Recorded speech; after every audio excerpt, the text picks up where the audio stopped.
Earth. 1 billion years in the future, humanity is once again emerging from a dark age, having lost their reign over the planet countless times. 8 supreme empires have now come and gone since the dawn of humankind, and 8 have fallen. No one knows exactly who ruled before. Humans, abhumans, machines, visitors from another planet, another dimension.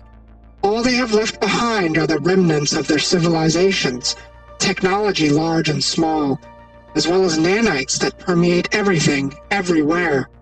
This collection of technology, as well as the mysterious creatures and powers that they create, are known as the Numenera. In the Ninth World, everyone knows the Numenera, but only few are able to master it. You are one of those chosen ones, and the Ninth World is yours to discover. Numenera is a science fantasy tabletop role-playing game originally published by Monte Cook Games in 2013. It is the first game by Monte Cook to use its Cypher System, which is a relatively light, sort of traditional D20 skill check system with a few neat concepts. The core game was republished and packaged as 2 books, Numenera Discovery and Numenera Destiny, the first of which contains everything you need to run the game, and the second of which expands player and GM options. Both books run about 400 pages. In this video, I'm only going to be covering the first core book, Numenera Discovery. If you are immediately confused by the naming of these 2 books, you're not alone. Monte Cook Games probably could have done a better job of distinguishing the names of these books. It's worth noting that at the time of this recording, Numenera as a game and product line has expanded to countless supplements, several novels, and a number of short story collections. The sheer number of game supplements definitely shows you that the game has inspired a lot of people. So let's take a look at what the fuss is all about, starting with how character stats work. This video is sponsored by RPG Stories, a 3D world builder and virtual tabletop. RPG Stories is a new virtual tabletop program featuring a massive world builder that will give you the chance to create your sessions in a fully 3D environment and play with your party. Everything you need all in one software. In addition to its unique VTT features, it will contain 3D assets, heroes, and monsters for all kinds of RPGs, fantasy, modern, and sci-fi, all of which you will also be able to 3D print. With an amazingly easy UI, UX, and full fleet of auto and manual modes, RPG Stories will make any game master's life easy when it comes to world building and every player's dream come true when it comes to tabletop RPG sessions. The RPG Stories team wants this to be the community's VTT, letting the fans vote for the final features and models that will be implemented in the final version, plus give away all export files for commercial-free use. Join their Discord and sign up to be notified of the launch of the RPG Stories Kickstarter on September 1st. The links are down below. Now, back to the video. Your character is defined by 3 core stats: might, speed, and intellect. All of your dice rolls are based off of these 3 stats, so that's why I say the Cypher System is relatively rules light. But there's actually a fair bit of depth to each of these 3 stats. Any given stat has a rating that starts usually between 9 and 12, but the 3 point pools aren't just there to modify a roll.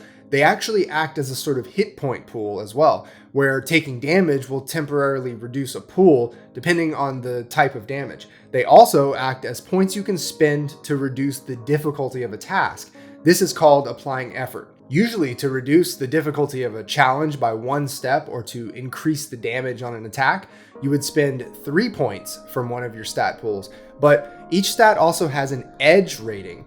That edge acts as a discount which applies to effort spends. The game generally defines characters by tiers, and those range from 1 to 6. The idea is that your character starting at tier 1 is already a competent, way above average adventurer in the Ninth World, and increasing tiers from there only defines an increasingly incredible hero. One of the things your character has is skills, which are loosely defined as something you have a detailed knowledge of, and there's no definitive list. Having a skill in a task that you're checking will reduce its difficulty by 1 or 2 steps. Skills are actually a great example of how this game really takes a step back from crunch and definition in some aspects. I think the idea is just to allow GMs and players to focus more on story and having fun, but it does require a sort of top-level knowledge by everyone at the table, especially the GM, to make sure that game-breaking or otherwise poorly conceived skills are not introduced into the game. The core book only offers 3 character types to play as, and they are probably the most generic archetypes you can imagine. The first is a glaive, a generally well-respected warrior type. The most notable feature of any given type is how the book describes each given tier. At first tier, you are given a smattering of specific features and gear, and for the glaive you can choose 2 fighting moves out of 6.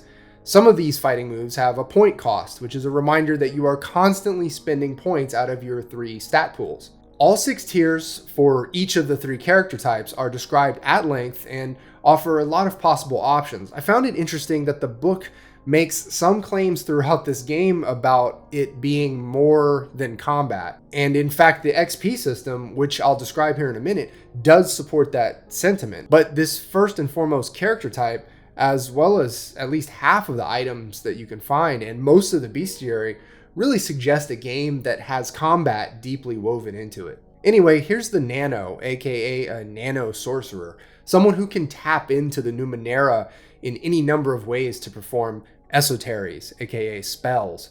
The source of your power is more of a narrative flourish, whether it be from study, inborn psionics, or cybernetic enhancements. As for your tier advancements, your choices come in the form of different esoteries, and they are far less combat-oriented than the glaive. I found these powers to be a lot more interesting, but it totally depends on what kind of game of Numenera you're trying to play. The third type is the Jack, as in Jack of all trades. As you advance in tier as a Jack, you choose so-called tricks, which are powers that have no underlying theme.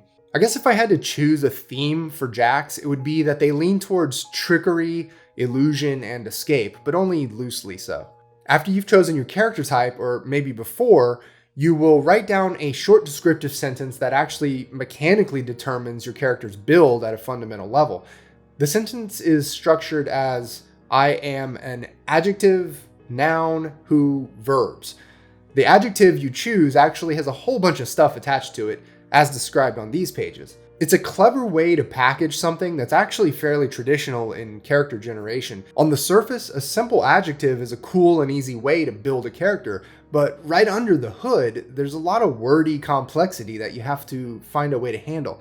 I guess probably the best solution is to just find a virtual tabletop that has Numenera character sheets or an online character generator for the game that will spit out your build for you. The verb option for your description sentence is also listed out and described at length. These are specifically called foci, and they are each described at each of the 6 tiers.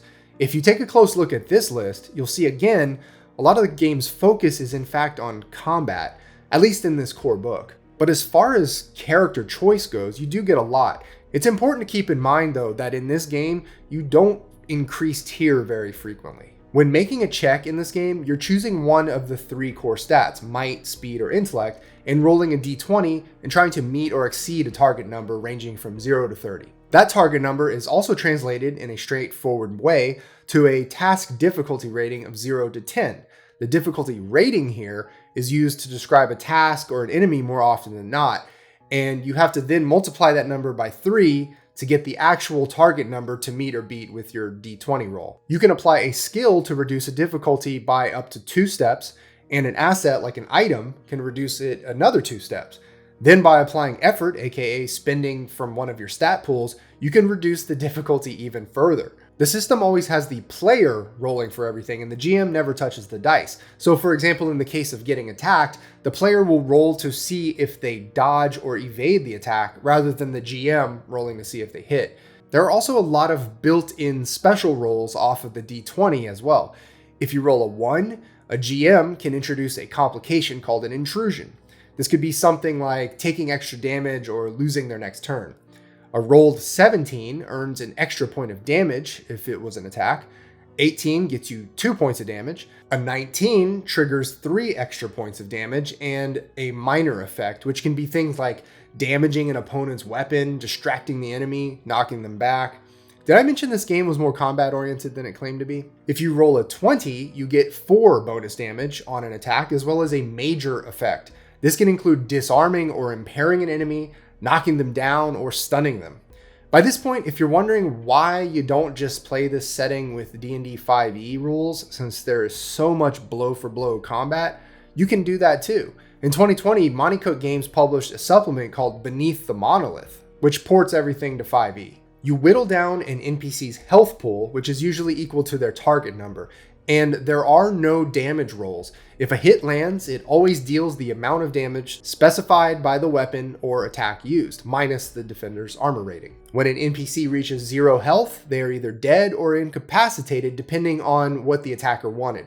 When a PC takes damage, it usually first whittles away at their 3 stat pools, and once all of those are exhausted, they start losing points from their damage track.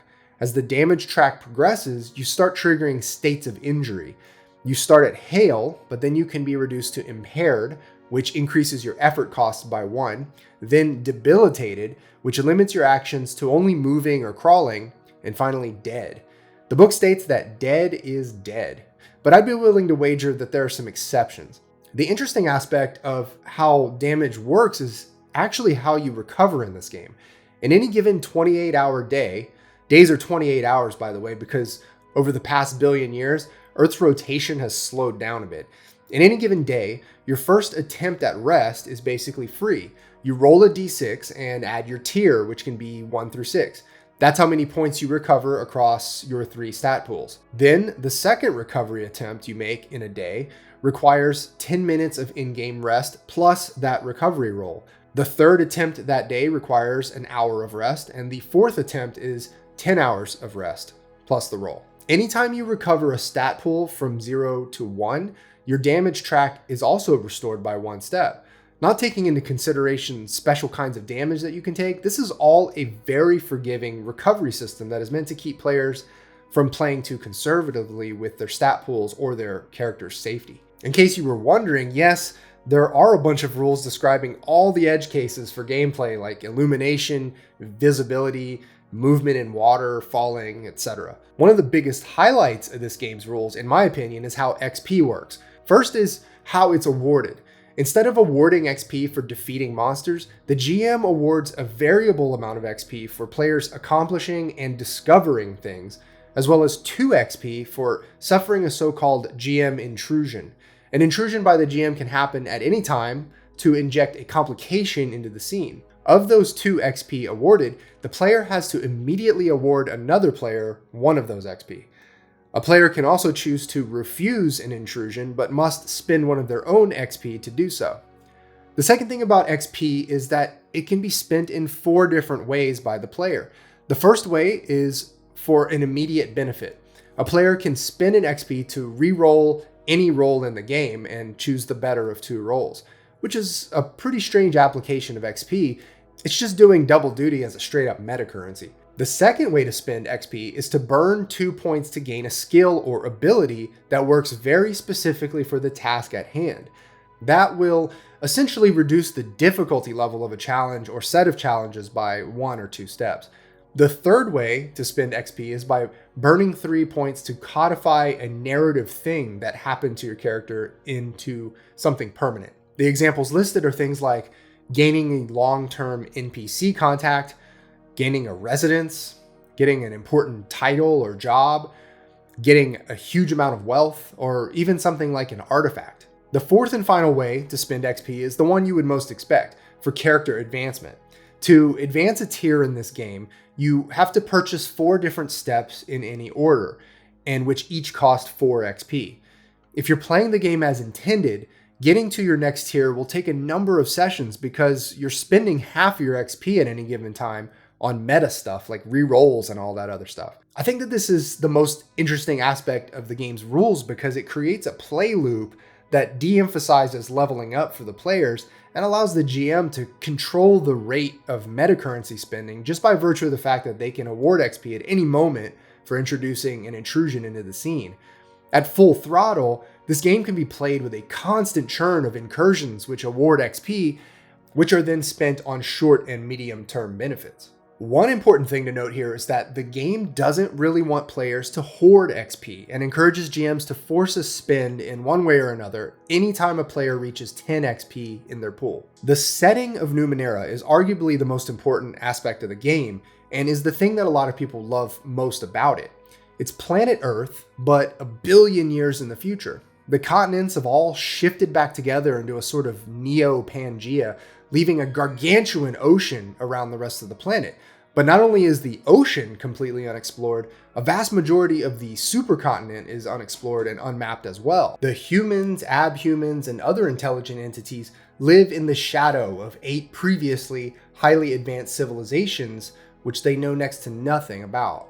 All they have are the remnants of these fallen or ascended empires in the form of technology and wonders. The mapped part of the world is ruled by humans for the most part, and they are loosely divided into 2 categories: the 9 kingdoms of the Steadfast to the west of the mountains, and the isolated settlements of the Beyond everywhere else. Life for humanity is analogous to medieval Europe circa 1000 AD in terms of quality of life and understanding of the world, except for the important exception that everything is permeated by mysterious ultra-tech from the 8 civilizations that came before. Most humans live in smaller settlements. The largest city only contains about 500,000 people. There is one dominant religion, followed by hundreds of smaller ones, and 2 main languages, followed by countless more spoken in remote villages and elsewhere. One of the biggest challenges for a GM running this game for the first time is to remember that not a single plant or animal from the 21st century has survived. The so-called animals of the Ninth World, as this era of Earth is called, are really actually mutant beasts, engineered organisms or their descendants, automatons, cybernetic entities, aliens, extra-dimensional creatures, or some other product of the Numenera. Known history only goes back 900 years, which means the 21st century is lost 100 million times over. The book goes into a decent amount of detail over the 9 kingdoms of the Steadfast.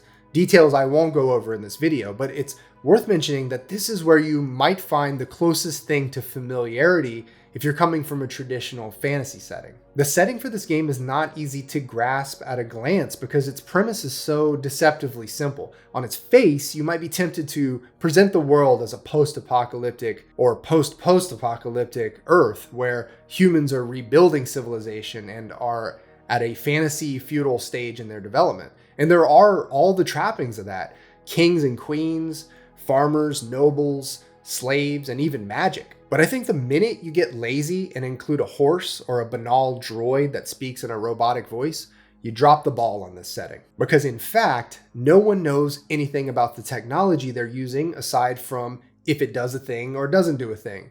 And there are countless huge, weird phenomena floating and crawling around which have the potential to do anything you want with the world. On the one hand, you play as a human, more or less, and you live in a world affected by humans, but nothing should feel too familiar. As a GM, you're provided with quite a few ideas on what to present in order to create wonder and mystery.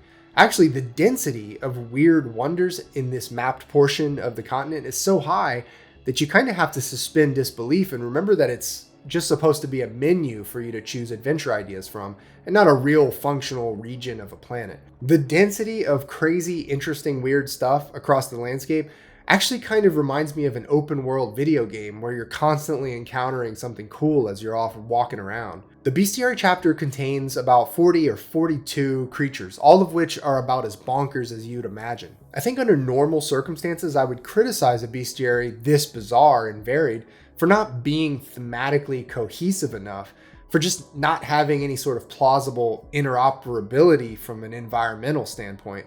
But this is a setting that takes place a billion years in the future with 8 layers of science fiction on the landscape, so really anything goes. I think my biggest takeaway from the bestiary is that yes, you're meant to do some fighting in this game. A lot of these creatures have the listed motive of hungers for flesh, so you can imagine how those encounters might go. This Dark Fathom is a pretty good example of how you should think of Numenera. Anytime you're tempted to throw a 1950s style robot at your players, add something like a swirling black hole in its chest.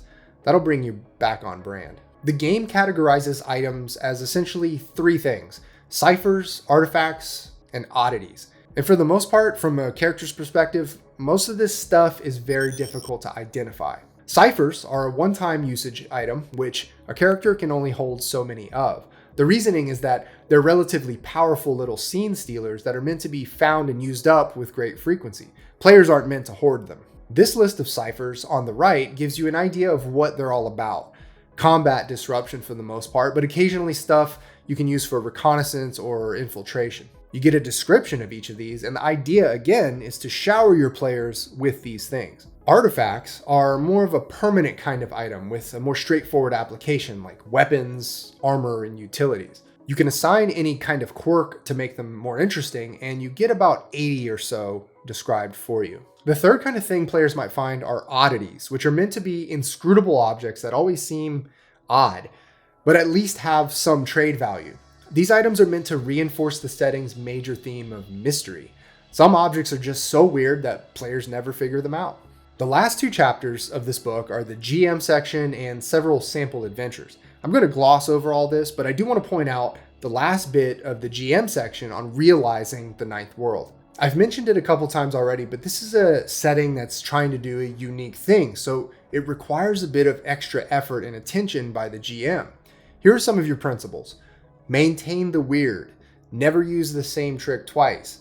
Don't use one idea, use two or more. There's also a short discussion on technology that I found to be interesting. Basically, you need to be a pretty clever and imaginative GM if you want this setting to really sing. Alright, here are my thoughts on Numenera Discovery. Tough setting for lazy GMs. Yeah, as I was just saying, this is a challenging setting because it's unique.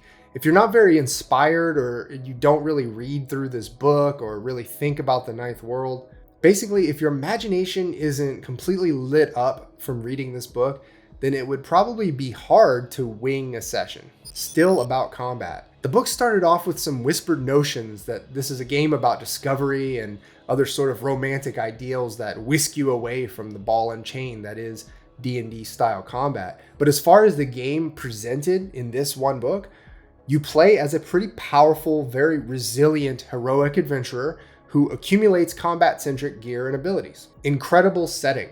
I really appreciate how committed the book is to marrying the genres of fantasy and sci-fi. The edge where they meet is blurry and hard to fully describe, but that's not a bad thing. I'm almost afraid at this point to read the other first-party supplements because I don't want too much of the world described to me. The uniquely crafted mystery of the world is, I think, its greatest strength. XP system.